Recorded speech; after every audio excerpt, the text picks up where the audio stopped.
1.1.A.8 Koneksi antar materi. Kesimpulan dan refleksi modul 1.1. Kesimpulan dan refleksi pemikiran Ki Hajar Dewantara. Assalamualaikum warahmatullahi wabarakatuh. Salam guru penggerak. Perkenalkan, nama saya Dewi Anggriani, calon guru penggerak angkatan 9 unit kerja SD Negeri 15 Langsa, Kabupaten Kota Langsa. Pertanyaan pemantik dalam membuat kesimpulan dan refleksi terhadap pemikiran-pemikiran Ki Hajar Dewantara. 1. Apa yang Anda percaya tentang murid dan pembelajaran di kelas sebelum Anda mempelajari modul 1.1? Guru kurang melihat bakat dan minat peserta didik. Sebagai seorang guru, saya masih berfokus pada ketuntasan ketercapaian materi dan KKM di satuan pendidikan tanpa melihat kondisi dan kemampuan peserta didik tersebut. Pembelajaran berpusat pada guru. Dalam pembelajaran, saya masih terbilang monoton dengan menggunakan metode ceramah dan peserta didik hanya duduk diam mendengarkan. Pembelajaran terfokus pada ketercapaian materi dan KKM di satuan pendidikan. Dalam pembelajaran, yang saya lakukan cenderung terfokus pada ketercapaian materi dan KKM di satuan pendidikan yang melihat aspek kognitif dari peserta didik. Saya lupa bahwa pendidikan itu bukan soal mentransfer ilmu saja, tetapi ada aspek lain yang juga harus diperhatikan dalam belajar. Siswa pasif dan motivasi belajar rendah terlihat pada saat saya memberikan materi. Siswa tidak bersemangat dalam belajar, dan ketika saya lontarkan pertanyaan kepada siswa, apakah sudah paham tentang materi yang sedang dibahas, mereka tidak ada yang berani menjawab walaupun mereka masih belum paham akan materi tersebut.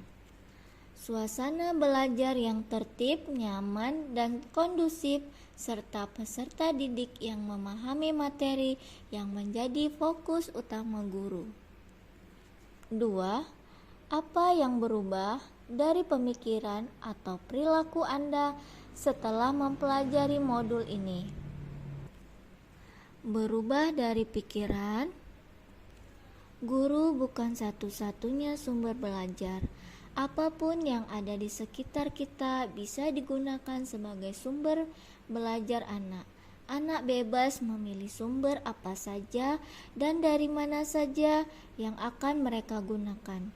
Tugas kita sebagai guru hanya menuntun, mengarahkan mana yang baik dan mana yang tidak baik. Pembelajaran lebih berpusat pada anak. Pembelajaran yang melibatkan anak akan mempengaruhi minat dan motivasi anak tersebut, karena anak terlibat dan berpengaruh pada proses pembelajaran sehingga mereka dapat menggali pengetahuannya sendiri.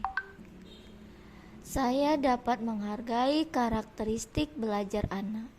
Anak mempunyai keunikan tersendiri, sehingga saya sadar adanya perbedaan ini menjadikan pembelajaran lebih berwarna. Sebagai pendidik, saya harus bisa menuntun anak sesuai dengan kodratnya. Berubah dari perilaku.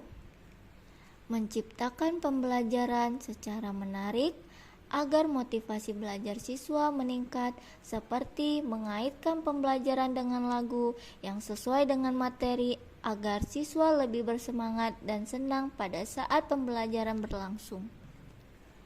Memberikan kebebasan kepada peserta didik dalam menyelesaikan tugasnya sesuai dengan minat, bakat, dan kreativitasnya masing-masing. Sebagai seorang pendidik, saya juga harus lebih cermat dalam melihat potensi, minat, dan bakat peserta didik. Upaya yang saya lakukan seperti observasi, wawancara, dan pendekatan kepada peserta didik untuk menjalin keakraban antara peserta didik dan guru, sehingga dalam proses pembelajaran siswa nyaman dan bahagia dalam menginspirasikan berbagai macam potensi dan bakat yang dimilikinya. 3. Apa yang dapat segera saya terapkan lebih baik agar kelas saya mencerminkan pemikiran Ki Hajar Dewantara? Yang terutama sekali, saya menerapkan pembelajaran sesuai dengan konteks sosio-kultural budaya di daerah di dalam kelas, seperti menerapkan 5S, senyum, sapa, salam, sopan, dan santun. Menerapkan konsep merdeka belajar kepada peserta didik agar terwujud peserta didik yang menjunjung tinggi nilai-nilai profil pelajar Pancasila. Sebagai pendidik, saya menerapkan pembelajaran yang menuntun peserta didik, bukan menuntut peserta didik. Mengaitkan permainan dalam pembelajaran agar pembelajaran lebih menyenangkan. Kesimpulan, pendidikan adalah menuntun kodrat anak, seperti kodrat alam yang sudah melekat sejak lahir, dengan dimana anak memiliki berbagai macam potensi, bakat, dan minat, ditambah dengan pendidikan yang didapat dalam keluarga. Maka pendidik tinggal membentuk anak tersebut. Diiringi dengan zaman yang kian lama kian berkembang, baik pengetahuan dan teknologi, maka kodrat zaman juga menjadi penunjang untuk peserta didik agar dapat berkembang sesuai dengan zamannya. Wassalamualaikum warahmatullahi wabarakatuh. Salam guru penggerak.